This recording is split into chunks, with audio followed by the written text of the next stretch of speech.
का काफ़ी सारा सामान वहाँ एक कोने में इकट्ठा कर दिया। कुछ चावल के दाने, रोटी के टुकड़े और एक मिट्टी के बर्तन में पानी भी।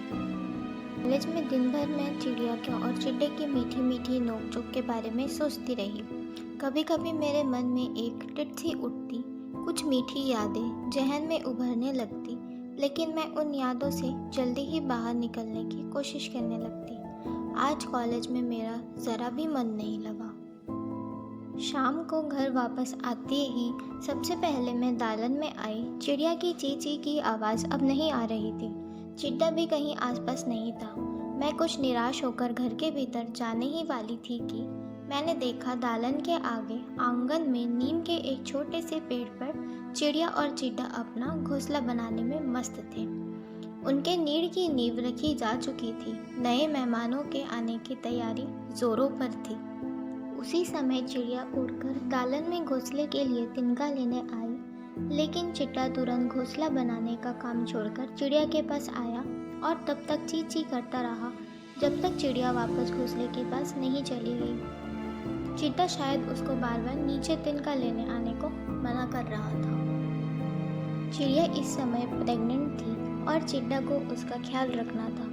एक औरत को हमेशा एक मर्द की ज़रूरत होती है जो उसकी देखभाल करे। चिड्डा ऐसे ही लगा मुझे। चिड़िया चिड्डे को बड़े प्यार से निहार रही थी।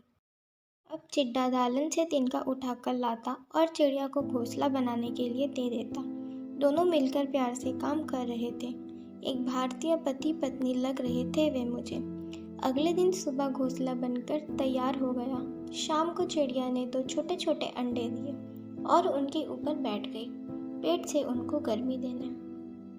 3-4 दिन बाद चिड़िया अपने होने वाले बच्चों से, जो अंडे के भीतर थे, बातें भी करने लगी। हाँ, जैसे इंसानों की माँ अपने होने वाले बच्चों से पेट में उनसे बातें करती है, वैसे ये चिड़िया भी अंडे के अंदर अपने बच्चों से बातें करती है। इसलिए चिड़िया अंडे पर बैठे रहती और चिट्टा खाने के लिए दालन तक आता। यहाँ किसी भी समय खाना पानी की कोई कमी में ना होने देती। कुछ दिनों में अंडे से 2 छोटे बच्चे बाहर आ गए। चिड्डा चिड़िया बहुत खुश थे। झूम झूम कर वो एक डाल से दूसरी डाल पर फुदक रहे थे। अब बच्चे कुछ बड़े हो गए, लेकिन चिड़िया उन्हें बच्चा ही समझती थी। पूरे समय वह बच्चों को कुछ न कुछ सिखाती रहती। शाकाहारी खाने का इंतज़ाम तो मैंने कर दिया था, लेकिन बच्चों के लिए छोटे छोटे कीड़े मकोड़े का इंतज़ाम चिट्टा कर रहा था। यानी पिता घर के बाहर की जिम्मेदारी निभा रहा था और माँ घर के भीतर की, बिल्कुल भारतीय माता पिता की तरह। एक दिन सुबह मुझे चिड्डा नहीं दिखा। मैंने सोचा वह आसपास कीड़े मकोड़े को ढूंढने गया होगा, थोड़ी देर में आ जाएगा। उस दिन छुट्टी थी, इसलिए मैंने दिन में कई बार पीछे दालन के चक्कर लगाए, लेकिन मुझे चिड्डा एक बार भी नहीं दिखा। शाम तक चिड़िया भी चिंतित हो गई। वह लगातार ची करते जा रही थी। मुझे उसके और उसके बच्चों के लिए बहुत दुख हो रहा था, लेकिन हम कर भी क्या सकते थे सिवाय चिड्डा के इंतज़ार के। हमने कई दिनों तक इंतज़ार किया, लेकिन चिड्डा फिर कभी वापस नहीं आया। पति पत्नी का एक जोड़ा हमेशा के लिए बिछड़ गया। कुछ दिन तक चिड़िया उदास लगी मुझे। आखिर चिड्डा ही उसका एकमात्र सहारा था, लेकिन फिर वह धीरे धीरे अपने बच्चों में खुद का सहारा खोजने लगी। बच्चे बड़े हुए और आज के युवाओं की तरह एक दिन उन्होंने दूसरे पेड़ पर अपना आशियाना बना लिया, अपनी नई और स्वतंत्र जिंदगी जीने के लिए। माँ तो फिर भी माँ थी। जब भी बच्चों को कोई तकलीफ होती, वह उनके घर पहुँच जाती उनकी देखभाल करने। उसके बच्चे अपनी दुनिया में मस्त थे। चिड़िया अक्सर किचन की खिड़की से अंदर आ जाती, खासकर तब जब मैं वहाँ काम कर रही होती।